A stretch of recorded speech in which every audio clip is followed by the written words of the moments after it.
ইস্টবেঙ্গলে সুদিন কবে ফিরবে? এটাই হাজার হাজার ইস্টবেঙ্গল সমর্থকদের মনে একটা বড় প্রশ্ন। ইস্টবেঙ্গল যেন জয়ের রাস্তা ভুলে গেছে। ইস্টবেঙ্গল কবে জয়ে ফিরবে? এই প্রশ্নে যখন উকিঝুঁকি মারছে, সেই সময় সোশ্যাল মিডিয়া জুড়ে শোনা যাচ্ছে অস্কার ব্রুজোর পদত্যাগের ধ্বনি। তাহলে কি সত্যি পদত্যাগ হতে চলেছেন তিনি? তাকে কি ছাঁটাই করে দেবে দল?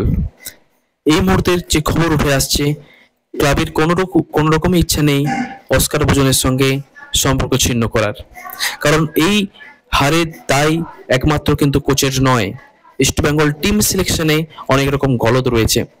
অস্কার ভোজন পরিষ্কারভাবে বলেছেন যে তার মত অনুযায়ী দল যদি করা হয় এবং সেটা যদি সঠিক প্র্যাকটিস পায়, তাহলে অবশ্যই ইস্টবেঙ্গল টিম কিন্তু ঘুরে দাঁড়াতে পারে। সেক্ষেত্রে তার কাছ থেকে পরামর্শ নেওয়ার একটা চিন্তা ভাবনা চলছে, তার কাছ থেকে লিস্ট চাওয়া হয়েছে এবং সেই অনুযায়ী কিন্তু বিদেশি এবং স্বদেশি বাছাইকে গুরুত্ব দেওয়া হবে। তাই আপাতত ইস্টবেঙ্গল ক্লাবের সঙ্গে অস্কার ভোজনের সম্পর্ক ছিন্ন করার কোনো খবর নেই।